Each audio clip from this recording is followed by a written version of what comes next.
Good morning, students. I am Jaydev Kumar from KBCRPM Mokama Ghat. Let's continue our next topic, functions of statistics in economics. Okay, students, in the previous video we have discussed about meaning of statistics and use of statistics in economics. When we discuss about meaning of statistics, we discuss that the term statistics used in two different senses. In first, plural sense, and second, singular sense. Singular sense. Okay. In the plural sense, statistics means numerical information about any phenomena. Okay, means plural sense में statistics का जो meaning था वो था numerical information means data. जो मैंने आपको example बताया था, एक टेबल बनाई थी जिसमें मैंने किसी एक विद्यालय या किसी स्कूल के जो स्टूडेंट्स हैं उनका एनरोलमेंट स्ट्रेंथ आपको दिखाया था। उसमें मैंने दिखाया था class wise strength of girls, class wise strength of boys and class wise total strength of विद्यालय। तो ये टेबल आपको दिख रही थी स्टूडेंट्स, जिसमें न्यूमेरिकल इंफॉर्मेशन अबाउट क्लासेस दिया हुआ था, जिसे हमने डेटा भी बोला था। हमने कहा न्यूमेरिकल इंफॉर्मेशंस को या न्यूमेरिकल फैक्ट्स को डेटा कहा जाता है। ठीक है, इसलिए प्लूरल फॉर्म में जब भी हम स्टैटिस्टिक्स वर्ड यूज करते हैं तो उस प्लूरल फॉर्म में स्टैटिस्टिक्स वर्ड का मीनिंग, सिंपल मीनिंग होता है डेटा और numerical information about any phenomena. किसी भी घटना की जो न्यूमेरिकल इंफॉर्मेशन दी गई होगी, जो न्यूमेरिकल डेटा दिया गया होगा, वही क्या होगा, स्टैटिस्टिक्स होगा। ओके, सेकंड मैंने आपको बताया था सिंगुलर फॉर्म में मीनिंग ऑफ स्टैटिस्टिक्स आपको बताया था इन singular sense statistics deals to various methods to dealing or for dealing numerical informations। यानी सिंगुलर फॉर्म में हम उन स्टैटिस्टिक्स के मीन्स में, स्टैटिस्टिक्स के स्कोप में उन सभी मेथड्स को इंक्लूड करते हैं, स्टडी करते हैं जो न्यूमेरिकल इंफॉर्मेशन को डील करने में यूज किए जाते हैं। जैसे कलेक्शन ऑफ डेटा, कलेक्शन के बाद प्रेजेंटेशन ऑफ डेटा, जिसे आप किसी टेबल की फॉर्म में या किसी ग्राफ की फॉर्म में या किसी पाई चार्ट या डायग्राम की फॉर्म में जो आप प्रेजेंट करते हैं उसे प्रेजेंटेशन ऑफ डेटा बोला जाता है। ठीक है, second, third, analysis of data, जो आपने डेटा कलेक्ट कर लिया है, जिस डेटा को आपने प्रेजेंट कर लिया है, प्रॉपर फॉर्मेट में प्रेजेंट कर लिया है, उसका एनालिसिस करेंगे। देन उस डेटा के एनालिसिस से आप कोई लॉ, कोई थ्योरी या कोई कंक्लूजन इंटरप्रेट करेंगे। ये कंक्लूजन ही क्या, या तो कोई लॉ बन जाता है या कोई थ्योरी बन जाती है स्टूडेंट्स। तो सिंगुलर फॉर्म में जब भी हम स्टैटिस्टिक्स टर्म का यूज करते हैं उस समय स्टैटिस्टिक्स का जो मीन होता है वो studies all these statistical tools or methods which are used to dealing numerical information। यानी जो numerical information को डील करने के लिए जितनी भी tools and techniques यूज किए जाएंगे, methods यूज किए जाएंगे, उन सभी methods का स्टडी क्या होगा, statistics होगा। कैसे, सिंगुलर सेंस में। ओके स्टूडेंट्स, तो ये इतना कंटेंट हम लोग प्रीवियस वीडियो में डिस्कस कर चुके हैं। ठीक है, अब हम करंट टॉपिक को डिस्कस करते हैं। देखिए functions of statistics in economics, ठीक है। इकोनॉमिक्स में स्टैटिस्टिक्स के फंक्शन क्या हैं, क्या काम करती है स्टैटिस्टिक्स इकोनॉमिक्स में, इकोनॉमिक्स में स्टैटिस्टिक्स को यूज क्यों किया जाता है, हमारा टॉपिक आज इस डिस्कशन से कंसर्न है। तो अगर स्टूडेंट्स आपने 10th में या 9th में इकोनॉमिक्स की बुक रीड की होगी तो आपने देखा होगा इकोनॉमिक्स में वेरियस टाइप्स ऑफ डेटा दिए रहते हैं, वेरियस टाइप्स ऑफ डेटा दिए रहते हैं, गिवन रहते हैं आपको, number of tables, number of graphs, अगर आपको याद होगा तो, ठीक है। और स्टूडेंट्स ये जो डेटा दिया रहता है ये डेटा कोई स्मॉल इन साइज नहीं होता, बहुत छोटा डेटा नहीं होता, कभी कभी ये डेटा नेशनल लेवल के दिए रहते हैं। नेशनल लेवल यानी हमारी कंट्री में जितनी भी न्यूमेरिकल इंफॉर्मेशन है वो हमें गिवन रहती है टेबल के फॉर्म में, ठीक है। या कभी कभी ये इंटरनेशनल कंपैरिजन के डेटा होते हैं, इंटरनेशनल लेवल के डेटा होते हैं, इसमें जो वर्ल्ड में सभी कंट्रीज हैं उनके कंपैरेटिव डेटा दिए रहते हैं। अब इतने बड़े डेटा को स्टूडेंट्स याद रख पाना इम्पॉसिबल है। जैसे हम बात करते हैं केवल इंडिया की, तो इंडिया का अगर आप पॉपुलेशन का डेटा देखें,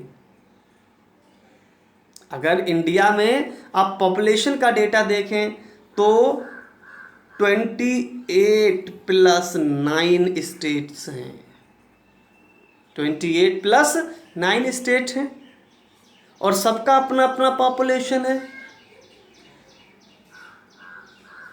ठीक है। फिर पॉपुलेशन से related number of data column दिए रहते हैं, तो क्या इस डेटा को याद रखवाना पॉसिबल है? या दूसरी चीज़ देखते हैं, आप इंडिया में टोटल अगर हम सेंसस 2011 की बात करें स्टूडेंट, तो लगभग 121 करोड़ सिविलियंस हैं हमारे यहाँ पे। करंट की बात करें तो लगभग 135 करोड़ इंडियंस हैं हमारे यहाँ पर, ठीक है। तो इनमें से हम मान के चलते हैं कि 100 करोड़ पर्सन ऐसे हैं स्टूडेंट्स जो इनकम अर्न करते हैं, इनकम अर्न करते हैं 100 करोड़। क्या इन 100 करोड़ की जो इनकम है सभी को याद करना, रिमेंबर करना पॉसिबल होगा, याद रख पाना पॉसिबल होगा? इम्पॉसिबल है। तो इतने जो ह्यूज डेटा होता है स्टूडेंट, ब्रॉड डेटा होता है, स्टैटिस्टिक्स में क्या किया जाता है, इन डेटास के एवरेज निकाल लिए जाते हैं,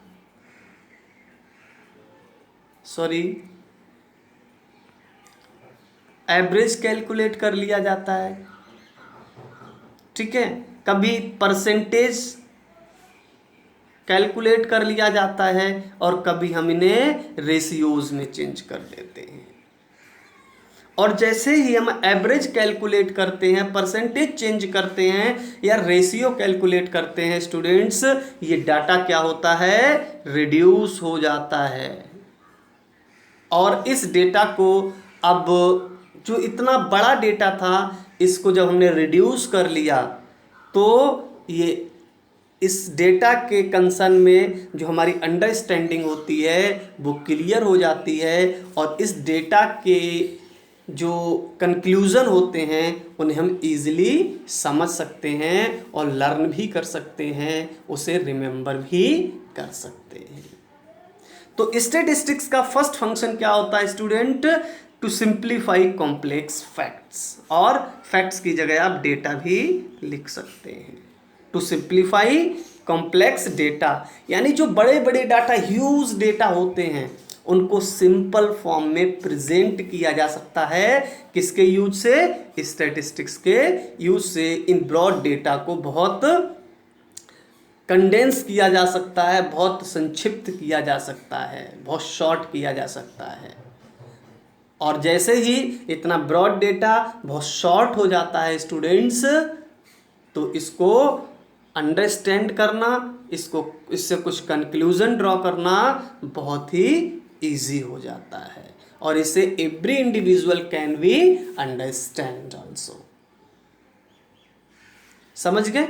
अभी मैंने आपको एग्जाम्पल दिया था एक, यहाँ वो एग्जाम्पल देखिए लिखा हुआ भी है। For example, it would be impossible for you, not for you but all persons also, it would be impossible for all to remember the incomes of all people in India। People, जितने भी India में people हैं, उनकी income को remember कर पाना मुश्किल है। Because it is very large, क्योंकि ये बहुत ह्यूज स्ट्रेंथ में है।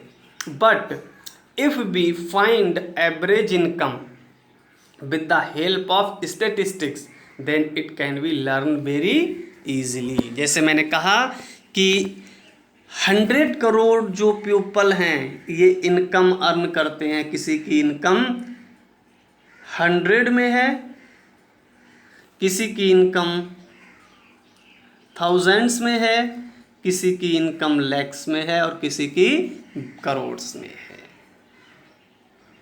ठीक है, लेकिन अगर हम क्या करें, सबकी इनकम का एवरेज कैलकुलेट कर लें, तो हम कह सकते हैं, मान लीजिए मैंने कहा 100 करोड़ पीपल हैं जिनकी इनकम कितनी है, हम एग्जाम्पल के लिए मान लेते हैं 5000 है। तो एवरेज निकालने के लिए हम क्या करेंगे, 5000 अपॉन 100 कितना हो जाएगा, एवरेज 50। हम कह सकते हैं कि इंडिया के जो पीपल हैं, लगभग सबकी इनकम 50 रुपीज़ ऑन एवरेज है। अब देखिए, सबकी इनकम ऑन एवरेज हमने कैलकुलेट कर ली, इजी हो गया। लेकिन क्या 100 करोड़ जो पर्सन हैं, उनकी इनकम को अलग अलग रिमेंबर कर पाना पॉसिबल है? नहीं, इम्पॉसिबल है। तो स्टैटिस्टिक्स का सबसे इम्पॉर्टेंट फंक्शन क्या है स्टूडेंट, कि ये जो कॉम्प्लेक्स डेटा भी होते हैं, कॉम्प्लेक्स फैक्ट्स भी होते हैं, उनको इजी फॉर्म में प्रेजेंट कर सकता है। क्लियर है? फिर भी कोई डाउट है तो आप मेरे साथ शेयर कीजिए। नेक्स्ट फंक्शन स्टूडेंट हम डिस्कस करते हैं, to make comparison of facts. To make comparison of facts, यानी जो फैक्ट्स हमें न्यूमेरिकल फैक्ट्स, मैंने क्या बताया, डेटा, यानी डेटा मीन्स न्यूमेरिकल इंफॉर्मेशन। और जो न्यूमेरिकल इंफॉर्मेशन है स्टूडेंट्स, इस न्यूमेरिकल इंफॉर्मेशन को हम एवरेज में चेंज करके, या परसेंटेज में चेंज करके, या फिर रेशियो में चेंज करके, हम इन न्यूमेरिकल इंफॉर्मेशन का, न्यूमेरिकल फैक्ट्स का या डेटा का कंपैरिजन भी कर सकते हैं। जैसे अभी हमने कैलकुलेट किया था कि इंडिया में 100 पीपल हैं, एग्जाम्पल के लिए, जिनकी इनकम कितनी है, 5000 है। ऐसे ही पाकिस्तान में मान लीजिए 80% हैं, और उनकी इनकम मान लीजिए आप 3000 है। तो आप दोनों की एवरेज इनकम कैलकुलेट करिए। तो इंडिया की एवरेज इनकम अभी हमने कैलकुलेट की, कितनी आई थी, 50। पाकिस्तान की भी आप कैलकुलेट कर लेंगे।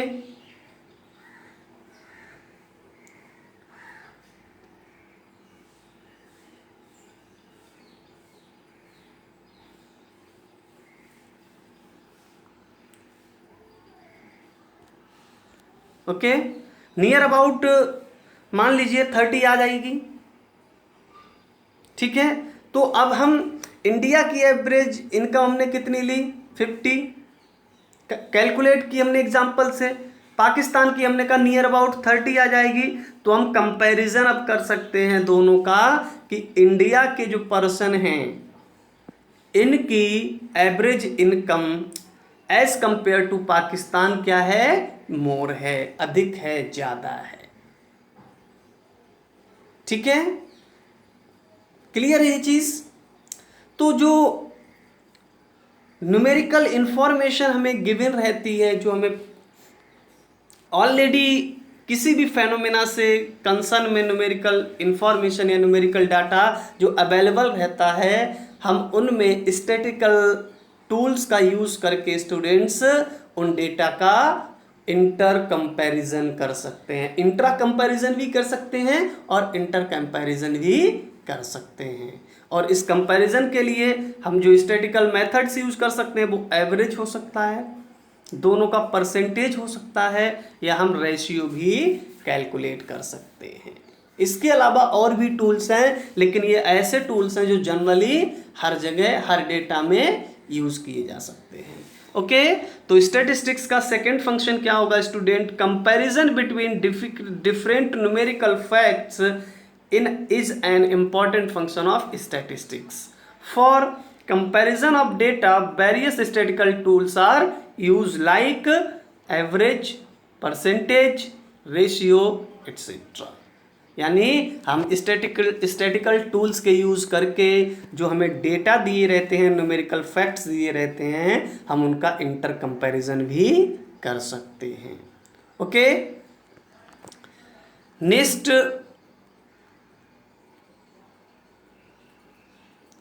फंक्शन हमारा है help to help in forecasting. Forecasting means Hindi में स्टूडेंट होता है पूर्वानुमान, यानी पूर्व अनुमान लगाना। फॉरकास्ट का मतलब है फ्यूचर की वैल्यू को कैलकुलेट करना, फ्यूचर के बारे में प्रेडिक्शन करना, उसे फॉरकास्टिंग या हिंदी में पूर्वानुमान कहते हैं। पूर्व में यानी पहले से ही अनुमान लगा लेना, प्रेडिक्शन कर देना। ठीक है, तो स्टूडेंट्स जो स्टैटिक्स होता है, स्टैटिस्टिक्स के टूल्स होते हैं, ठीक है, इन कुछ स्टैटिकल टूल के यूज करने के, स्टैटिकल टूल्स को यूज करके हम फ्यूचर प्लान भी कर सकते हैं। कैसे? क्योंकि स्टैटिस्टिक्स में जो न्यूमेरिकल फैक्ट्स हैं, आपके पास स्टैटिस्टिक्स के थ्रू पास्ट की न्यूमेरिकल इंफॉर्मेशन भी होगी और जो प्रेजेंट की सिचुएशन है स्टूडेंट, उसके भी डेटा आपके पास अवेलेबल होंगे। तो पास्ट में आपकी सिचुएशन क्या थी और प्रेजेंट में अभी क्या सिचुएशन है, दोनों का कंपैरिजन अगर हम करते हैं, दोनों के डेटा को एनालाइज करते हैं, तो फ्यूचर में हमारी क्या सिचुएशन होने वाली है, हम फ्यूचर सिचुएशन का भी प्रेडिक्शन कर सकते हैं, जिसे फॉरकास्टिंग कहा जाता है। यहाँ देखिए लिखा भी है, various statistical tools are used for prediction the future values. Future values के प्रेडिक्शन में भी स्टैटिकल टूल्स का यूज किया जाता है ऑफ अ वेरिएबल। किसी भी वेरिएबल की आप फ्यूचर वैल्यू को कैलकुलेट कर सकते हैं स्टैटिकल टूल्स की हेल्प से, on the basis of present and past experiences. जो आपके प्रेजेंट के और पास्ट के एक्सपीरियंसेस हैं, उनकी हेल्प से आप स्टैटिकल टूल्स को यूज करके फ्यूचर की वैल्यूज को भी प्रिडिक्ट कर सकते हैं। Okay, for example a firm can be forecast his future production. जो फर्म्स हैं, जितनी भी फैक्ट्रीज हैं, इनको फ्यूचर में कितना प्रोडक्शन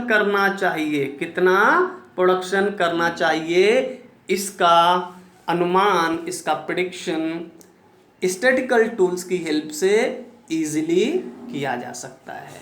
कैसे? देखिए, जो फर्म है स्टूडेंट, फर्म है, उसने लास्ट ईयर यानी पास्ट में कुछ ना कुछ प्रोडक्शन किया होगा,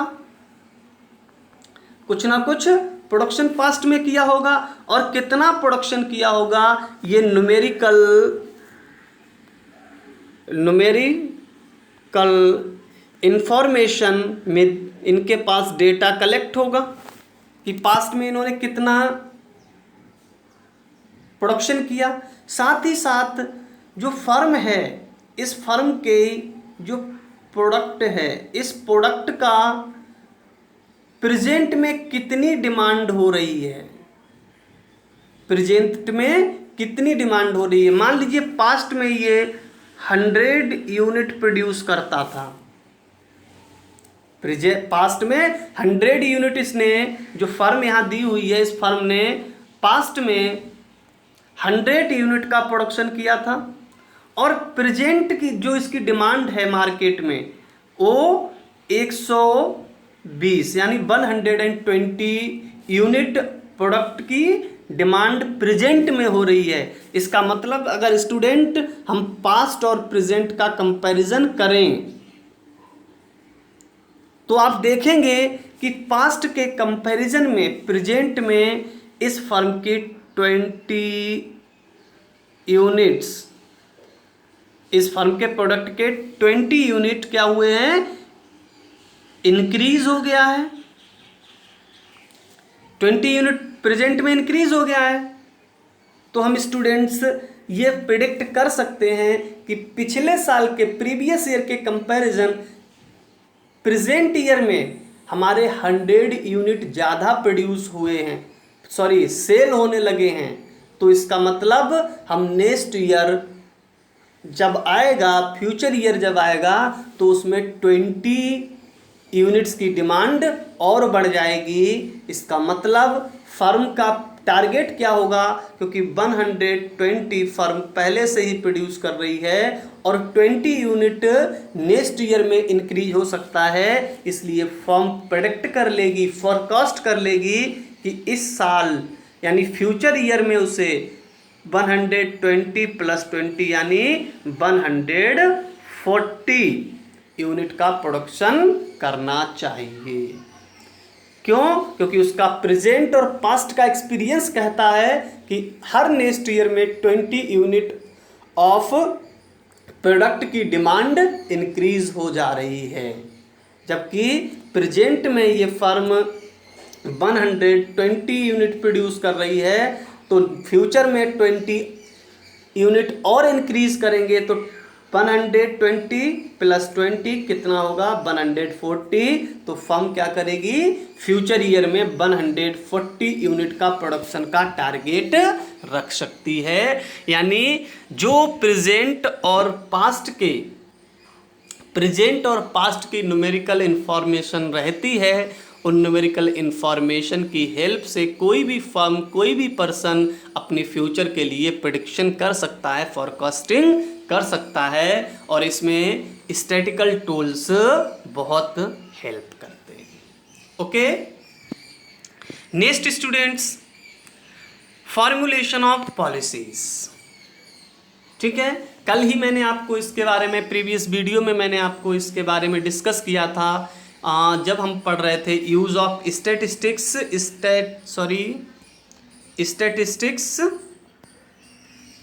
इन इकोनॉमिक्स। जब हमने इस टॉपिक को कल डिस्कस किया था प्रीवियस वीडियो में स्टूडेंट्स, तो मैंने आपको बताया था कि जो स्टैटिस्टिक्स है, हम बात किए थे सबसे पहले इकोनॉमिक्स क्या करता है। इकोनॉमिक प्रॉब्लम्स को स्टडी करता है, और इस इकोनॉमिक प्रॉब्लम को स्टडी करने में जो स्टैटिस्टिक्स है ये बहुत यूज़फुल होती है, क्योंकि इकोनॉमिक प्रॉब्लम्स को स्टडी करने के लिए स्टूडेंट्स आपको न्यूमेरिकल इन्फॉर्मेशन की ज़रूरत रहती है, नीड होती है, रिक्वायरमेंट होती है, और ये न्यूमेरिकल इन्फॉर्मेशन आपको कौन प्रोवाइड कराता है, स्टैटिस्टिक्स प्रोवाइड कराता है। और इस न्यूमेरिकल इन्फॉर्मेशन के बिहाफ पर या न्यूमेरिकल इंफॉर्मेशन को एनालाइज करके स्टूडेंट्स हम क्या करते हैं, हम न केवल उस प्रॉब्लम के कॉजेस को स्टडी करते हैं बल्कि हम उन सभी मेजर्स को भी फाइंड आउट करते हैं जो उस प्रॉब्लम की कंसर्न प्रॉब्लम को सॉल्व करता है। और मैंने बताया कि ये मेजर्स ही क्या हैं, पॉलिसीज हैं। मेजर्स ही क्या हैं, पॉलिसीज हैं या फिर प्लान हैं। क्लियर है ये चीज? यानी जो स्टैटिस्टिक्स है वो इकोनॉमिस्ट्स के लिए, गवर्नमेंट के लिए, बिजनेसमैन के लिए फ्यूचर पॉलिसीज या फ्यूचर प्लान्स को भी बनाने में हेल्प करता है। और देखिए स्टूडेंट्स, यहाँ लिखा है various problem can be studies with the help of statistics. These studies require more numerical information on the basis of analysis of available data, not only यहाँ पे स्टूडेंट्स ऐड कर लेना, नॉट ओनली के बाद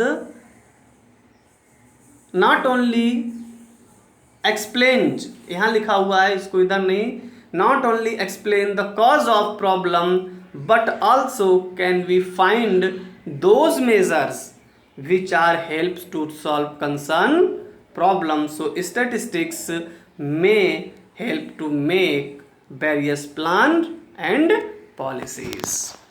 Okay, क्योंकि हम statistics की help से प्रॉब्लम्स, इकोनॉमिक प्रॉब्लम्स के केवल कॉजेस को नहीं स्टडी करते, हम कॉजेस के अलावा उन सभी मेजर्स को भी स्टडी कर सकते हैं, फाइंड कर सकते हैं जो प्रॉब्लम सॉल्यूशन में हेल्प करते हैं। और ये जितने भी प्रॉब्लम सॉल्विंग मेजर्स हैं ये सब क्या हैं, पॉलिसीज हैं या प्लान्स हैं। इसका मतलब स्टैटिस्टिक्स जो है वो हमें अपने प्लान्स और पॉलिसी बनाने में भी हेल्प करता है। ओके स्टूडेंट्स, नेक्स्ट है फॉर्मुलेशन ऑफ लॉज, यानी नियमों के निर्माण करने में भी हेल्प करता है। कैसे? देखिए लिखा हुआ है statistics help in developing new theories and conceptual laws. जो स्टैटिस्टिक्स है वो कंसेप्चुअल लॉज और न्यू थ्योरीज को भी डेवलप करने में हेल्प करता है by using various statistical techniques, जिसमें हम वेरियस स्टैटिकल टेक्निक्स को यूज करके कोई कंसेप्चुअल लॉ इंटरप्रेट कर सकते हैं या कोई न्यू थ्योरी को भी इंटरप्रेट कर सकते हैं। So statistics examines the truth and help in innovating ideas. इसलिए हम स्टैटिस्टिक्स से कुछ ट्रुथ्स को भी जान सकते हैं, साथ ही साथ कुछ इनोवेटिव आइडियाज़ में भी स्टैटिस्टिक्स हमारी हेल्प करती है। कैसे? फॉर एग्जाम्पल,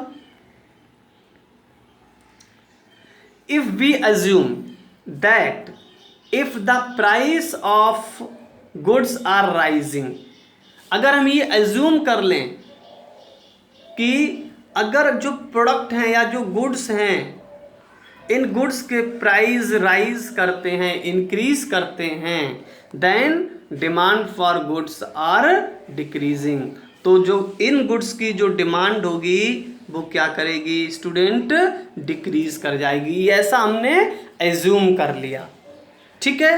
और अब हम स्टूडेंट क्या करें, collecting data regarding price and demand of goods. अब हम क्या करें कि मार्केट जाएं और ऑब्जर्व करें कि जिन जिन गुड्स के प्राइसेस इंक्रीज कर रहे हैं उन गुड्स की जो डिमांड्स है स्टूडेंट्स, डिमांड्स में क्या चेंज आ रहा है। तो आप देखेंगे जैसे अभी अनियन, कुछ समय पहले अनियन के रेट बहुत ज़्यादा हो गए थे, 100 रुपी प्लस हो गए थे। तो क्या हम उतनी ही डिमांड कर रहे थे स्टूडेंट अनियन की जितनी की उस समय कर रहे थे जब अनियन 20 रुपीज़ पर केजी था या 10 रुपीज़ पर केजी था? नहीं। तो क्या हुआ, जैसे ही अनियन की प्राइस राइज हुए, अनियन की डिमांड क्या हुई, डिक्रीज हो गई। ऐसे ही हम बहुत सारे गुड्स, बहुत सारे प्रोडक्ट के प्राइसेस को रिकॉर्ड करें और उनके जब प्राइसेस बढ़ रहे हों उस समय उनकी डिमांड को भी रिकॉर्ड करें, उनके डेटा कलेक्ट करें, तो आप देखेंगे कि जब जब गुड्स के प्राइस राइज हो रहे थे ठीक उसी समय डिमांड ऑफ गुड्स क्या कर रहा था, डिक्रीज कर रहा था। इसका मतलब हम एक लॉ इससे बना सकते हैं, हम बोल सकते हैं if price of goods is rising, demand of that particular goods is decreased. ये क्या बना, एक कॉन्सेप्चुअल लॉ बन गया स्टूडेंट्स, जिसे हम इकोनॉमिक्स में स्टूडेंट्स हम लॉ ऑफ डिमांड कहते हैं। ठीक है, तो स्टैटिस्टिक्स क्या है, various tools and various techniques के यूज से स्टूडेंट्स हमें कुछ न्यू थ्योरीज या कॉन्सेप्चुअल लॉ भी इंटरप्रेट करने में हेल्प करता है। स्टैटिस्टिक्स की हेल्प से स्टूडेंट्स इन थ्योरीज को, इन कॉन्सेप्चुअल लॉज को भी इंटरप्रेट किया जा सकता है। Okay students, number of functions हैं स्टैटिस्टिक्स के जिन्हें हम सारे फंक्शंस को डिस्कस नहीं कर सकते, ना ही उन्हें डिस्कस करने की नीड है। इस वीडियो में स्टूडेंट अब तक हम लोग 5 फंक्शन ऑफ स्टैटिस्टिक्स डिस्कस कर चुके हैं, जिसमें फर्स्ट है सिंप्लीफाइंग कॉम्प्लेक्स फैक्ट्स, सेकंड है student to make comparison of facts, third है टू हेल्प फॉरकास्टिंग, फोर्थ है student formulation of policies and fifth है स्टूडेंट्स फॉर्मुलेशन ऑफ लॉज। ये 5 functions of statistics is very important, so we are discussing in this video. Okay students, आप इन 5 laws को, 5 functions को, functions of statistics को learn कीजिए। Learn करने में कोई कन्फ्यूज़न है, कोई प्रॉब्लम है, आप मेरे साथ लाइव क्लासेस में डिस्कस कर लीजिए, या आप व्हाट्सएप या मुझे कॉल करके भी अपने डाउट क्लियर कर सकते हैं। तब तक के लिए आप इस वीडियो को ठीक से देखिए, नोट्स प्रिपेयर कीजिए और गूगल क्लासरूम में उनको अपलोड कर दीजिए ताकि मैं चेक कर सकूं। ओके, नेक्स्ट वीडियो में स्टूडेंट्स हम लोग importance of statistics in economics discuss करेंगे। तब तक के लिए आप इस वीडियो को ठीक से देखिए और फंक्शंस ऑफ स्टैटिस्टिक्स को अच्छे से लर्न कीजिए। Okay, thank you.